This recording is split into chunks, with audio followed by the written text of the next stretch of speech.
Give him on your mandate. When you have to be reminded and reassured that you're the one that won election, then there's a problem. That's why he keeps telling us, keeps repeating it in our faces, that he won election and he was taken to court and he also won in court.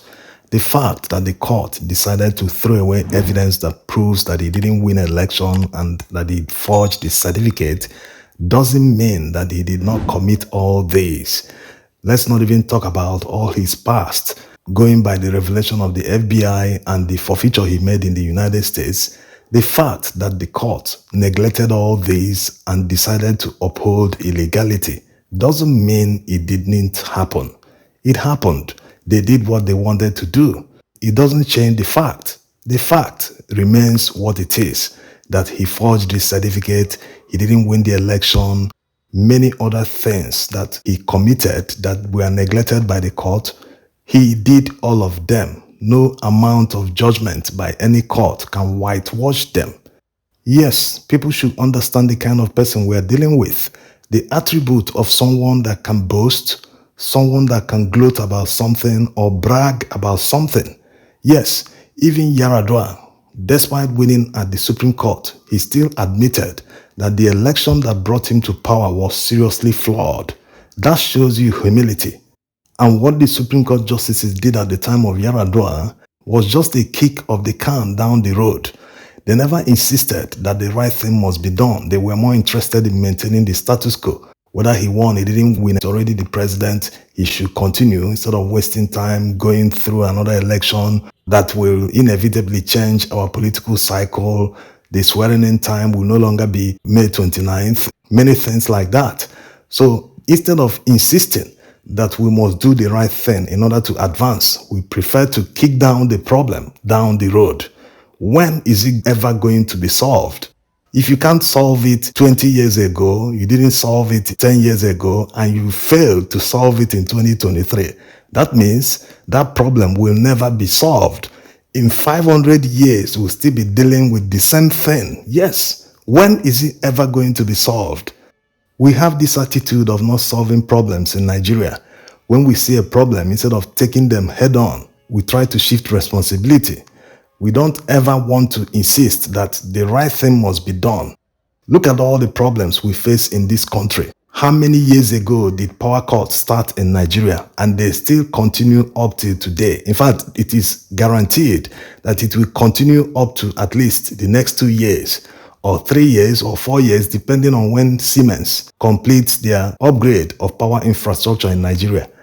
That aside, you still see the same shifting of responsibility. That's exactly what the Supreme Court justices did recently.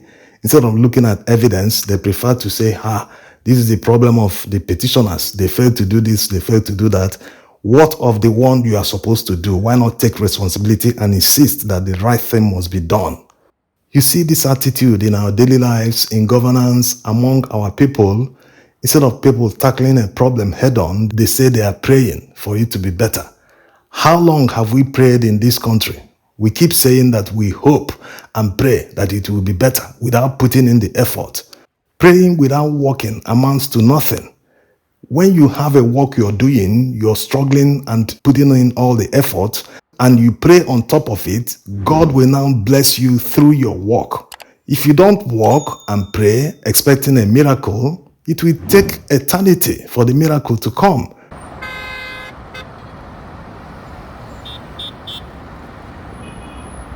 Even sometimes we outrightly say that we won't do anything, that it is against our culture. Despite seeing the problem head on, we just say we can't do this. Yes, in the north, they say that protest is haram. That means it is against their culture that they will not protest against a government. Okay, accepted that it is haram in their culture. Why are they protesting against the Palestinian and Israeli crisis? Yes, you see a lot of protests in the north. Even in Abuja, they are protesting and calling for a ceasefire. Yes, that's the right thing to do. But why not start from your own country? They say charity begins at home. No one has ever protested in the north, especially the type of people that are protesting right now. They've never protested against the massive insecurity in the northern part of the country. The other day, one bus was stopped by these terrorists. None of the passengers came out alive. The major news media in Nigeria, none of them covered the news. It was as if nothing happened. The government didn't release a statement. The army, the police, no one acknowledged what happened. But it happened. It has been going on and on in Katsina, in Niger, in Benue, Southern Kaduna, in Jos, many cities in Nigeria. No one is talking about them. No one is protesting. No one is asking that Nigerian lives matter. When it is the turn of Nigerians to demand good governance and protest the hardship in the society, they tell you they are praying and hoping that it will be better tomorrow. If there's a problem in the Middle East, they won't tell you they are hoping and praying that it will be better. They will hit the streets immediately and start protesting and asking and demanding for immediate resolution of the problem. Nigerians' problems are not for immediate resolution. That one should be prayed for, and we hope that it will be solved in the next 50 years. The attitude of not solving problems is more prevalent among people who work in government. They always think that their job is to wake up every day, go to work, and get back home. At the end of the month, they collect their salary and start solving their problems. Their job is never to solve any problem. That's why you see a road that has developed cracks, which proves that potholes are imminent. But the people in charge will never do anything about it.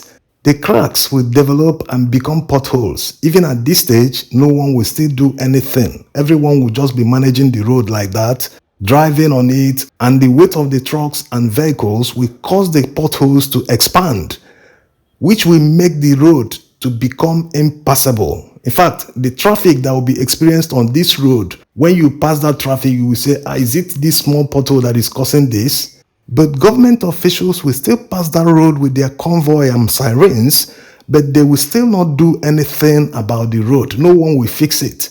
That road might stay that way till it completely deteriorates, to the extent that it will become dusty without any sign of asphalt. Even at this stage, no one will still do anything about the road until one day they will remember that this road needs to be rebuilt.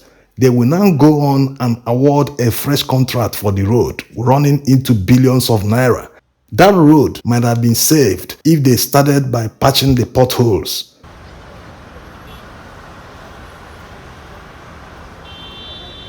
No one wants to solve problems in Nigeria. They are only avoiding problems. When you don't solve a problem and look for an excuse and avoid the problem, it doesn't mean that the problem is still not there. It's just like a disease that you have not treated. It is there. You're only managing it. We're only kicking the can down the road, which means the problem is still there. In fact, it is actually getting worse. Maybe that's why Tinubu appointed the largest cabinet in Nigeria's history. But instead of them to quickly get on and start solving the numerous problems we have in Nigeria, they are busy singing his praises. It shows that they are only interested in being in control of political power in Nigeria. They are interested in controlling the Nigerian treasury so that they can spend the money the way they want. Take, for instance, the recent supplementary budget that was passed by the Senate. They included a 5 billion naira yacht in the budget, and where people shouted about it, they came out with the first claim that it was budgeted by the past administration.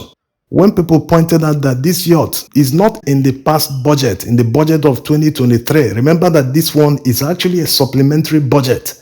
The narrative quickly changed that the yacht belongs to the Navy, as if the Navy personnel are the ones that will navigate with the presidential yacht.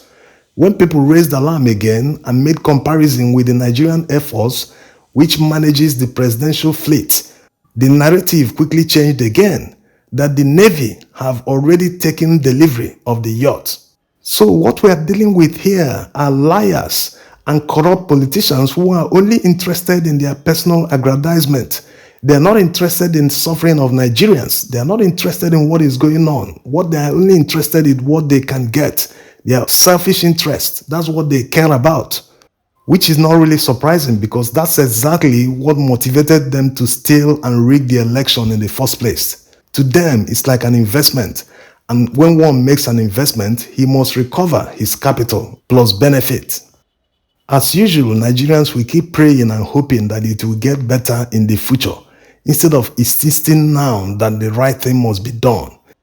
In the 80s, people protested hard for their rights. At that time, the student union was still strong. They faced the military.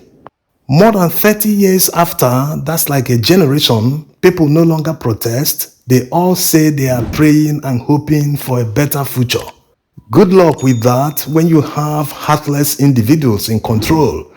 Power never concedes anything except you make demand for it. If you don't demand, they will say no problem. They are happy with what we are doing. We will continue doing it. That's why it keeps getting worse. They will try this one, no one will protest. They say, these people now, wow. They will try another one, worse than the first one. Still, people are sort of hypnotized. They won't do anything. Next election, there will not be an election. The results will just be written. They won't spend any money campaigning. They will just use that money and buy anyone that is buyable, even judges. That's the precedent that was set in this election cycle. Thanks for watching.